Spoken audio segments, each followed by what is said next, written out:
تیسرا عمل جو حدیث شریف کا ہے 9 اور 10 یا 10 اور 11 محرم کو روزہ رکھنا. یہ یاد دہانی آپ نے سنا ہوگا، بٹ میں یاد دہانی کے لیے تھوڑا بلٹ پوائنٹس میں عرض کر رہا ہوں، اور یہاں میں ایک تھوڑے باریک نقطے بھی عرض کر دوں گا. آپ صلی اللہ علیہ وسلم مشہور حدیث شریف ہے جس کا مفہوم ہے کہ آپ صلی اللہ علیہ وسلم مدینہ منورہ جب تشریف لائے تو یہودی 10 محرم کو روزہ رکھا کرتے تھے، اور آپ صلی اللہ علیہ وسلم کے پوچھنے پہ کہ بھئی آپ کیوں روزہ رکھتے ہیں، تو یہودیوں نے فرمایا کہ بات یہ ہے کہ یہ وہ روز ہے 10 محرم جب موسیٰ علیہ السلام کو بنی اسرائیل کو فرعون سے اللہ پاک نے نجات دی تھی، تو اس واسطے ہم روزہ رکھتے ہیں. تو حدیث کا مفہوم ہے کہ آپ صلی اللہ علیہ وسلم نے فرمایا کہ موسیٰ تو میرے بھائی علیہ الصلوۃ والسلام، تو ہمارا زیادہ حق بنتا ہے کہ ہم اس دن اللہ کا شکرانہ ادا کریں، تو اس واسطے ہم بھی 10 محرم عاشورہ کے روز روزہ رکھیں گے.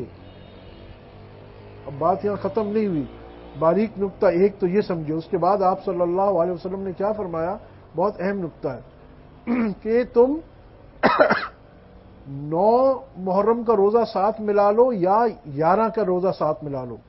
معنی کیا کہ یا تم روزے 9 اور 10 کا رکھو یا 10 اور 11 کا رکھو.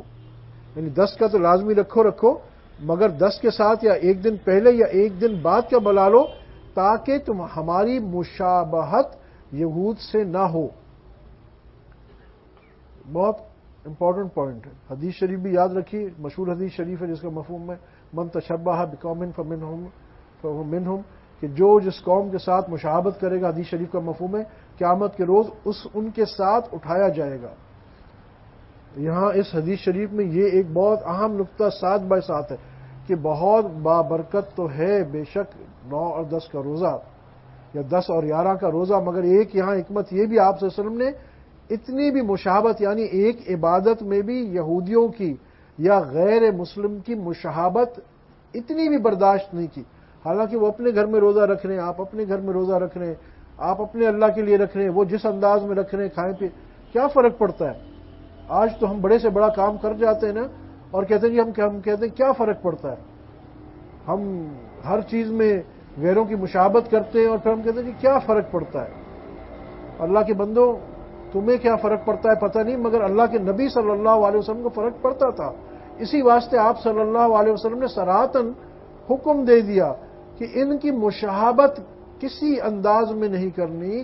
یہاں تک کہ ایک روزے کا عمل ہے جو عبادت ہے، ایک سیدھی سادی ہے کہ بھئی ہم نے کھانا نہیں کھانا، مگر اس میں بھی، اس عبادت میں بھی ان کے جیسے ہم نہیں ہوں گے.